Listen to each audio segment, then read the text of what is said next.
And often I've found that when we ask God for help, he sends the people that love us to answer those prayers. Christ is so simple. His arithmetic is a child can comprehend it. At the end of the day, I think people generally want to say yes. We want to help people accomplish their goals, but most people stop themselves. Like, we're our own worst enemy.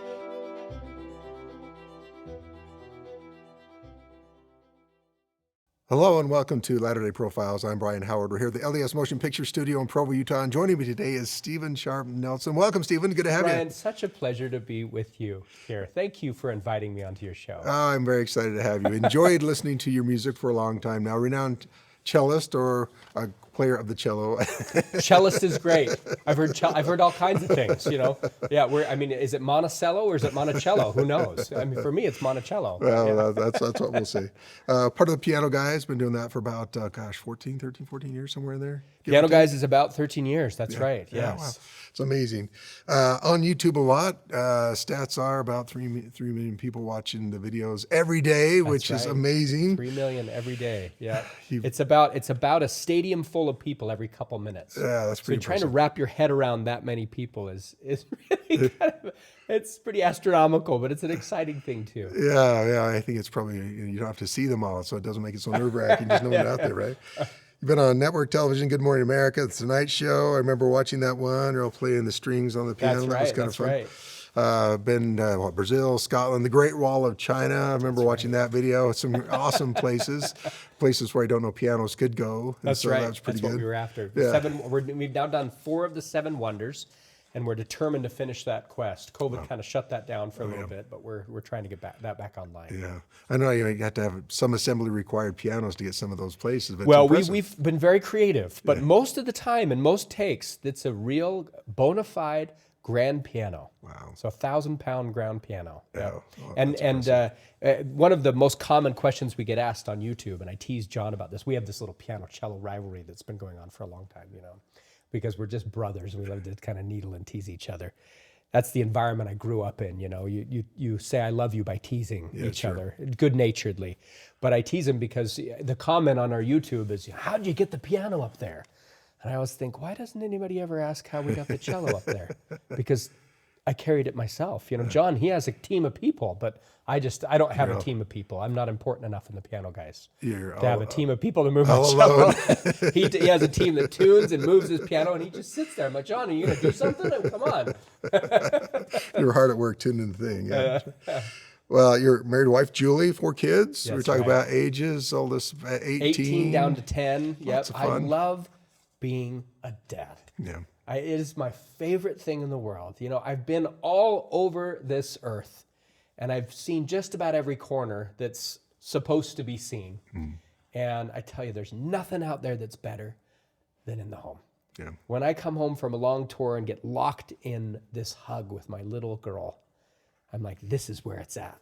And I love that feeling. And I think for me personally, it's taken me a little bit of a journey far away, maybe to discover how much I have close by me. Yeah. It's okay to go away because you know what's going to happen when you get home, right? I'm grateful that the whole Piano Guys thing happened after I had already had kids to remind me every day how not cool I am, just to stay grounded, because I think things like stardom and fame and fortune can just sweep the legs out from under us and carry us away to a place we'd never, ever want to be if we could see it. If we could have some prognostication looking forward and saying, we idolize these people that are out there in the ether, these famous people, but we idolize people who don't really want to even be themselves by the time they get to where we're idolizing them at. And I'm so grateful the Lord withheld what I thought I wanted until I had been in a place where I could want it for the right reasons. And where he could construct it and orchestrate it in a way that was the right way. And I wasn't swept out from under primarily because of my spouse. Yeah. And being yoked together was something that has saved me countless times. My wife, Julie, has saved me so many times from getting full of myself, from getting swept off, and from getting confused by all the things the world throws at us. I'm grateful to her. She gets every ounce of credit for anything I've been able to do in my professional career. That's great. What a great relationship. Great to be grounded like that. Have somebody to keep you down to the earth. And she's more talented than I am, that I could ever imagine to be musically. This is the funny thing. If you lined us up on a, if you sort of lined us up and said, okay, which one of these is most likely to be successful on YouTube? Well, she's more talented, she's prettier, she's more charismatic. She should be doing the YouTube thing.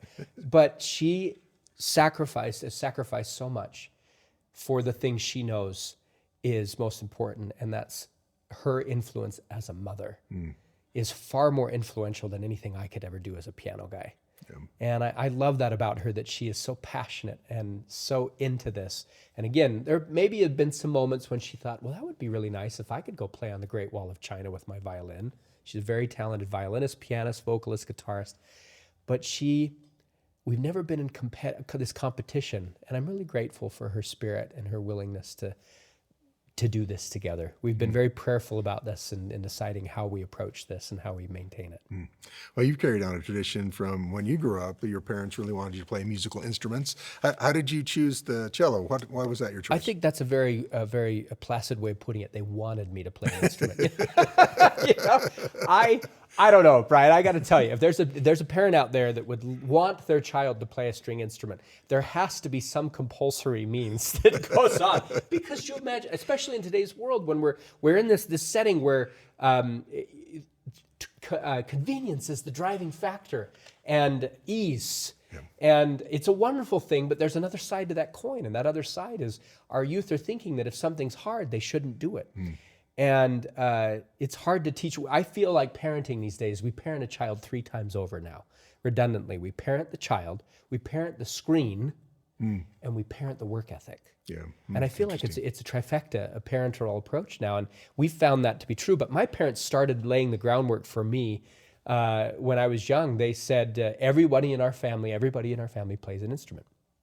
You can choose an instrument. I said, great, I want to play drums. And my dad said, well, let me clarify. It needs to be prior to the 18th century instrument. And so I got out the encyclopedias. That's what we used to use, And I showed him that the Neanderthals used to play rocks. And I said, well, this is way before the 18th century. They played drums. And he said, no, that's not going to fly. So he picked it for me because I couldn't decide at age 6 what instrument I wanted to play. Some kids can discover that on their own. My wife was that way. So we brought home a violin. My brother was playing it. I'm an Irish twin, which means that I have got a brother that's less than a year older than I am. I was a big surprise, bless my parents' heart. And he was so good at it. And I was always in his shadow, so I didn't really like that. I was this ADHD hyperactive kid. I couldn't stand with the violin, and it just wasn't working. So I said, Dad, I quit. It was about a year after I started. And he said, okay. I thought, this is great. I quit. I'm good. I'm free. The next day, he brings home a cello. I said, what's this? He said, well, this is your next instrument. It's the cello. And Brian, I will tell you, I will never forget that moment of sitting with that instrument. I sat with the instrument. It sits against your heart. I love this about the cello.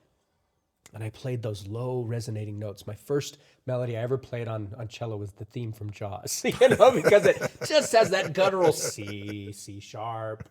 And it just resonated through my whole soul. And I felt, even at the early age of 7, I had felt this was a friendship rekindled somehow.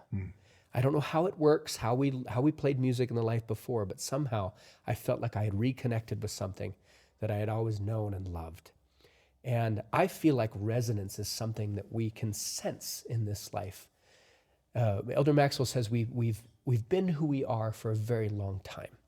And so when we meet up with friends, sometimes it's for friendships of resumption rather than initiation, even when we first meet them, or perhaps a gift or a talent that we meet with, or an instrument, or a personality trait. We just feel at home like a fish in water as we discover it. That is how the cello felt for me. So as I'm out speaking, especially to youth, I ask them about resonance, and I explain the principle and ask them if they've discovered it yet. If they haven't, that's okay. They will one day. They'll find things that resonate with them. And that's, like Elder Scott said, that's the Lord dropping packets for us in our life so that we can discover our work that he has for us to do. And part of my work is the cello. And I knew that from day one.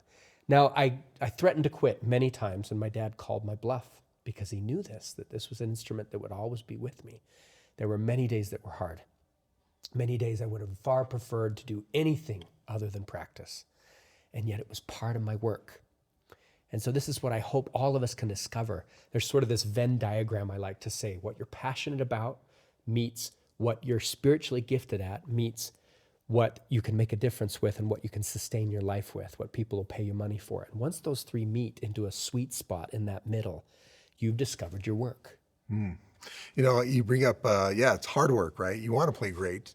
You have that connection, but you got to practice. How often would you do practice? And was it a willing practice most of the time, or was it coerced a little bit? You know, I got to give a shout out to my buddy, John Schmidt. He is one of the hardest workers I've ever seen in my life. He is able to practice for hours and hours on end. And I love that. I admire that. I don't have that gift. And I want to I want to talk to parents out there that have kids that have a hard time practicing. I want to tell you that that's sometimes how it goes. But I want to say also that that's part of their growth and their learning pattern, is that some kids can practice and really hyper-focus and get involved and get engaged. And some kids are like me. You have to take more breaks. Maybe it's multi-instrumental approach. I took multiple instruments, and that was really actually helpful to each of my instruments. Each instrument I would learn would inform another instrument. And my dad didn't like this idea at first. But when I was 12, I started to add in drums and guitar and piano and composition and things. And all of a sudden, my cello playing elevated, even though I wasn't practicing the cello. This is a great approach to a child that's like me, that's more ADHD. Sometimes a multi-instrumental approach, or lots of breaks, or in ADHD, there's something called body doubling, which is sometimes when you have someone in the room with you, even though you're not engaged in the same thing, you're able to be more productive. They don't know exactly scientifically why this occurs. So sometimes if I don't have somebody that's sitting in the room, I'll turn on a familiar TV show or a movie that doesn't really capture my interest because I've seen it so much, but the noise and the presence of it actually drives me to do things. So you may discover that if your child is not able to practice for long blocks of time, be creative about it. Offer incentives, take breaks, give them the chance to prove themselves in small bites rather than big bites. And that's kind of what I had to do. And my father discovered that over time. He was extremely patient as Job with me in my practicing. Bless his heart for that. I'm very indebted. And one day, Brian, I'll never forget, I was sitting on the precipice in Hawaii on a cliff with the waves smashing up against and the spray flowing, and we're playing Somewhere Over the Rainbow for a YouTube video for a channel that I never thought would ever be possible. And I thought to myself, I'm glad my dad made me practice. Yeah. And I think every parent who insists on their child keeping up that practicing as long as possible will always have a child that will say, I'm glad that my parent made me practice. You know, Stephen, I was thinking, I've only known you as a cellist, playing, but that wasn't your career path originally, right? You went to real estate. Right. How did that happen? When I left the premortal life, they took a look and said, well, we've seen what you have to work with. I'd recommend music because that's kind of, so I've always been inclined to that. That's a predilection, certainly. But I love creativity. That is my true love. The cello is a means to that end. I believe, when we read about the Book of Mormon, I love how we talk about the nature of happiness is the same as the nature of God. When we're out of alignment with the nature of God, we automatically are out of alignment with the nature of happiness because the two are one and the same. And I've sort of taken that the next step, and I thought, what other natures do we have about ourselves that could be out of alignment when we're out of alignment with the nature of God? And we know how we get out of alignment with the nature of God. Those are the Sunday school answers. We all have been there. We're never perfect at that. I struggle with it every day. It's a fight every day. But I have discovered that when I am striving to, I love the word strive, striving to align myself with the nature of God as best I can, I've found that I am in the nature of creativity because he is a creative being. Yeah. And all of us, as we create, I've found that if we're not in motion, we're in commotion. And when I meet youth especially, or people that are finding themselves in stagnancy and depression, I've experienced this in my life. I find that I'm far more likely to be depressed and remain so if I'm not being creative. That doesn't mean you have to be a musician or a painter. You can be creative with sports, with numbers, with friendships, with gifts that God has given you. If you're in the process of creating them, you are more in line with the nature of God and therefore more in line with the nature of happiness and far more immune to depression and comparison and other things that are bringing us down these days, and inadequacy. Yeah. And so I love creativity, and I try to preach it all I can. I hope everybody's engaged in it as much as they can be. So for me, when I discovered music composition, music came alive for me. And this is something I suggest to people that are finding a hard time. If they're laser focused on one instrument, I ask them to look around and see how they could incorporate other musical styles. Take the Bobby McFerrin and Yo-Yo Ma approach. They did an album together one year when I was a kid in high school. They called it Hush. I think that's what it's called. Forgive me if it isn't. But I listened to that album, Brian, and I was changed.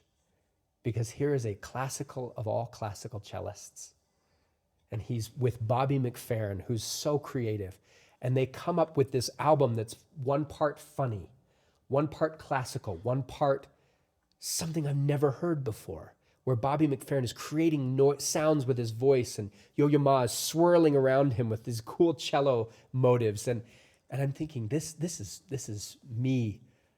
This is what I want in my life. So that's really where I found my greatest love, is in creativity. Yeah. Well, I hate to age myself, but I did an interview with John Schmidt years and years ago, before Piano Guys and all that kind of stuff. So I got on his email list, and one day I'm at work and I get this ping, and he says, check out this video, and it's you and John doing it's the Coldplay, Taylor Swift. Great. It's like, oh, it was awesome, and I listened to it a lot. And I guess that's kind of the impetus of Piano Guys. Had you connected with John before? How did you know John? So John, I knew. So an icon of the music culture of Utah, the underestimated icon, in my opinion, is Peter Breinholt. He was such a pioneer in folk music, especially in this Utah market. I think he really paved a lot of way for a lot of musicians in the Latter-day Saint market, and showed that you could go outside of Mormondom at that time and really draw in a lot of different kinds of audiences. And I was able, through miraculous circumstances, in my opinion, we met each other when I was 15, and he said, I want to have some string music in my folk music, string quartet maybe. We met at a Highland High concert because we were both Highland High alum. And I was at Highland at the time, and he had graduated. And so I showed up, and I'm like, okay, where's the music?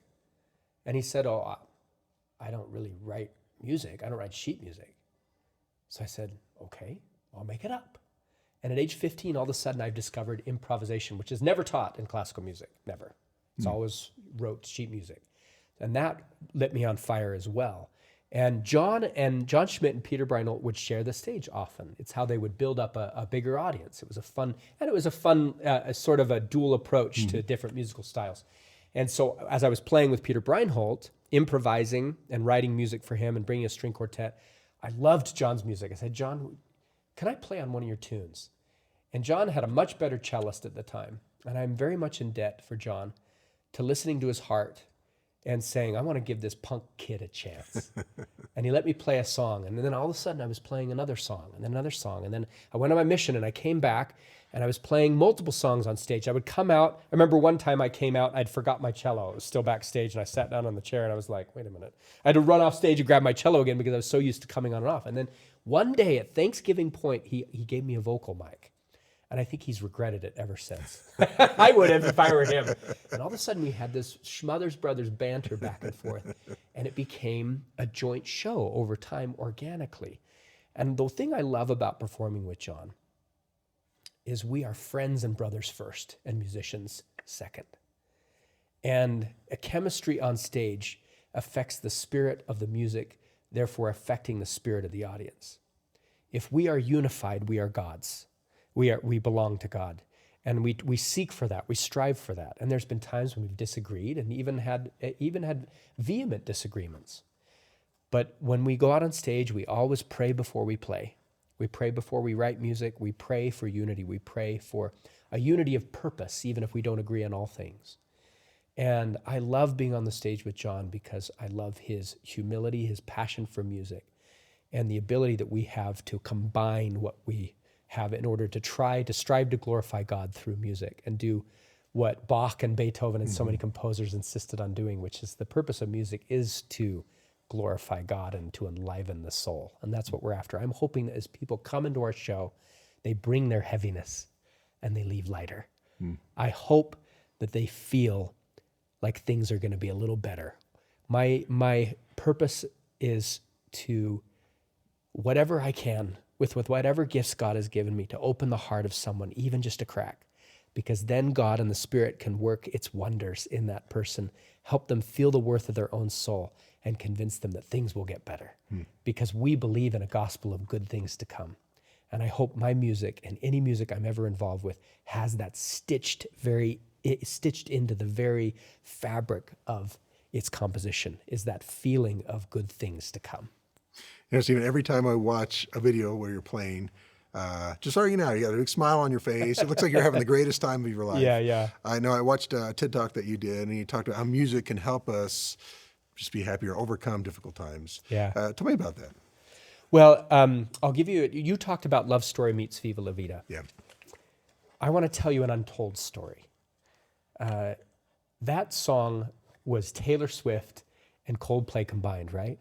Well, doing a mashup of two different copywritten tunes from two different artists that don't necessarily like each other is a recipe for disaster.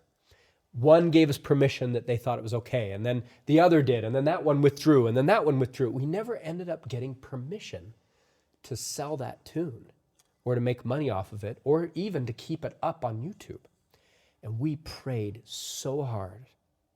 We prayed so hard for that end, and it never happened. But I tell you, Brian, because that never happened, Piano Guys did happen. If that would have worked out, I think John and I would have gone in a completely different direction than work with Paul Anderson, who was the piano store owner that helped us to create the Piano Guys, or Al Vanderbeek, our music producer. And so sometimes, like Elder Holland talks about, you have to go down the road. You have to pray, and we felt so good about Love Story Meets Viva La Vida. We went down the road as far as we could and hit a dead end. But as we backed up and went down the other road, we never thought twice about whether that was the right road or not. You know, Elder Holland talks about that. And so I've found that I've had so many dead ends that have become detours instead. And music has often been the vehicle for me to feel better about those dead ends becoming detours. But you referenced my TED Talk, which I would hope that anybody that has lost a loved one and feeling like there was an unfinished conversation, that they can go and watch this, because I lost my mother to a brain tumor. And she died far too young. She was my musical idol. She was an opera singer who gave it up to be a mom. And I was never able to perform with her because I was just too young. And I look forward to that in the next life, I really do. She had this voice that would call down angelic power and would thin the veil. You know how music, has that ever happened to you, Brian, Sure. where music has thinned the veil and you feel closer to people that you've lost? I've found that music can help you find people you've lost. And what music has helped me discover is the empty places that people leave as they leave us are not meant to be filled with other things and other people, but rather they're intentional, mindful places for us to go and recommune with those people that we've lost. It's an empty space with an intentional purpose for us to be with those that we've lost. And music helps me to get there, to that place, and feel good in that place. And so the TED Talk was about using a piece of music and visualization in order to reconnect with a lost loved one, to offer forgiveness, to ask for forgiveness, to express gratitude, or simply to hold their hand and have a moment where the veil is thinned and we feel connected once again to somebody that we needed a little bit more time with. And I've discovered that so many times. When Elder Maxwell spoke at my mother's funeral, he said a great many wonderful revelatory things. And one of the things that he implied was that my mother can do much more for me now than she could have done when she was suffering with a brain tumor here on this earth. And I felt her presence in my life every time I play music. If I'm approaching something that's so intimidating, you know, when we played Carnegie Hall, when Sony was in the audience, we were doing a live album, and we had 8 guest artists, and I just felt so overwhelmed, and I asked for help. And often I've found that when we ask God for help, he sends the people that love us to answer those prayers. And it makes sense to me. God loves us so much, but he also loves the loved ones that we've lost enough to say, hey, why don't you take this? Steve really needs some help today. Who wants to go help him out? And I'm sure my mother would be the first to raise her hand. And I've felt that in my life so many times. So if somebody was watching this, if you're missing somebody, you say a prayer and ask for help. I think you can expect that help will often come from that loved one you're missing. And maybe you've felt that before. I certainly have when I've been playing music. And I'm grateful that music thins the veil. I've found that to be true in so many cases. Steve, it's just been a pleasure to talk with you. Insights into your life and your cello playing as a cellist, of course. Thank you. I get that right. Yes, you did. Definitely recommend people, if they would like to check it out, do a Google search. They'll find your TED Talk in there, Stephen Sharp Nelson TED Talk. You can find it. And also Piano Guys and your own website. Sure. Recommend. I've enjoyed it. In fact, last night as I was preparing, I was listening to a YouTube channel with all of your music on it, so it was a lot of fun. But Stephen, thank you so much. Been a pleasure to talk with you. Brian, it's been my pleasure so much. Thanks for the spirit I felt in this interview, and I just appreciate what you're doing to help us tell our stories. Everybody's got a story, and I'm grateful you've let me tell a little bit more of mine.